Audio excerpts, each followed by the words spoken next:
Hey YouTube. So I've been spending a lot of time thinking about the color zones of the face recently, so I wanted to explore that using a traditional media like colored pencils.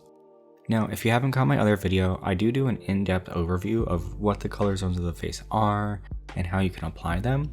And this small series that I'm doing is just a way for me to explore and kind of tweak the color zones and make them my own. Now for my initial sketch, I'm using the Loomis method, which I kind of broke down a little bit in another video, so I definitely suggest checking it out, especially because it's kind of hard to see my lines since I'm using a yellow color pencil on a teal paper. But once I'm happy with my sketch, I'm going to tone the entire head area and go in and pick out those details, and that'll be a little bit easier to see. Now I'll have all the color pencil colors listed at the end of the video, but let's just say Lisa Frank would probably be really down with this palette.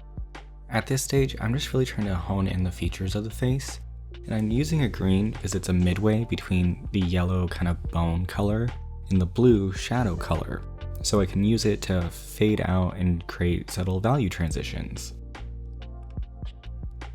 The green is also going to blend in with the surface texture color of the paper as well, and I'm using a little ugly book for this. They're actually a really great notebook if you're looking for something that has a slight tooth to it, but is still fairly light.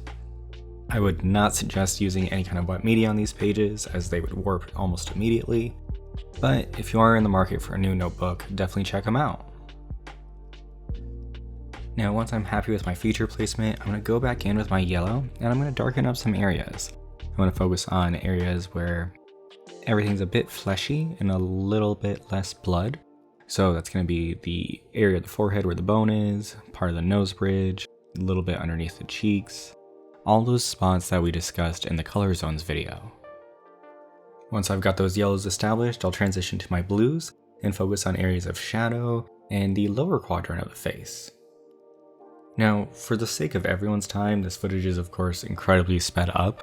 I think the entire portrait took me about 45 minutes active time, and that's going to be because colored pencils are a slower medium. You have to work in very light layers in order to build up that value, because if you kind of press too hard or go too fast, you won't get those really nice transitions. So here you can see I'm focusing on areas where there's a lot of blood in the face, so those cheeks and a little bit on the eye and some areas of the nose, and I'm using this fuchsia color that's like incredibly bright, but we'll tone it down with a little bit of an orange color, and that'll be my transition from those red zones to the yellow zones and the blue zones. Now with this portrait, I am trying to be as faithful to the color zones as possible. This wasn't the one where I was really trying to push anything or change anything too much. I was really just trying to make sure I understood the color zones of the face before moving on and modifying them.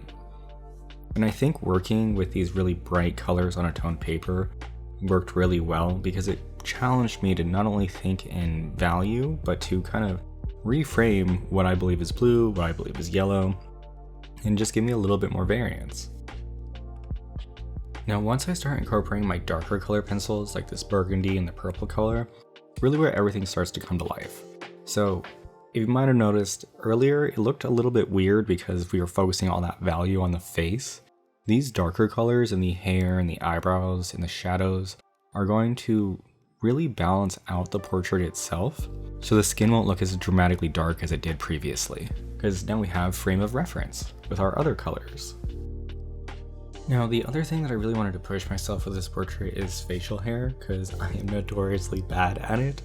I feel like, head hair, curls, all that stuff, really easy once you get the practice in, but facial hair isn't something that I innately work a lot with.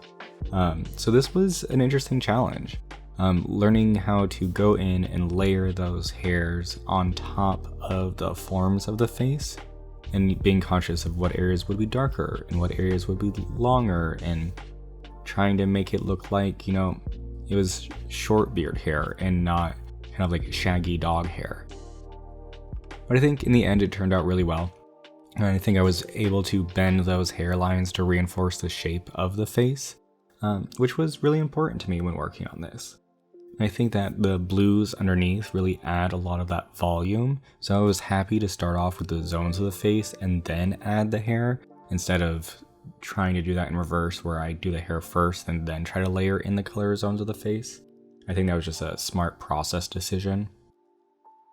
And I think when it comes to layering those colors, especially on the ocular ridge, I really built up those shadow colors by first starting with blue and then softly layering the other colors on top of them. So I get kind of a cool toned rich black.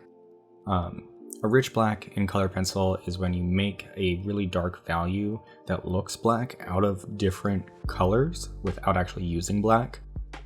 Black in portraiture and really in a lot of work is a really powerful pigment. It flattens things out, it kind of knocks things out. So in order to make things look a little bit less harsh, it's always important to try to find alternatives to just using a standard flat black. There are a lot of artists that use it beautifully, so it's not like a hard and fast rule. It's just really how harsh of a contrast you're going for. Now, all in all, I'm pretty happy with how this portrait came out.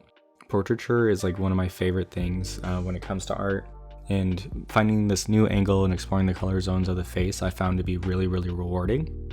So I've got a few more videos of just process working in color pencils like these, which I'll upload. And I'm just going to be talking about the color zones of the face, sharing some colored pencil techniques, and just like general habits. So if you're interested in learning more about my process, make sure to check those out. And if you found this video interesting, give me a like so I can know. My goal with my channel is to just really document my process and share some knowledge gains as I go along. So if that sounds interesting to you, feel free to subscribe, and I'll see you around. Bye!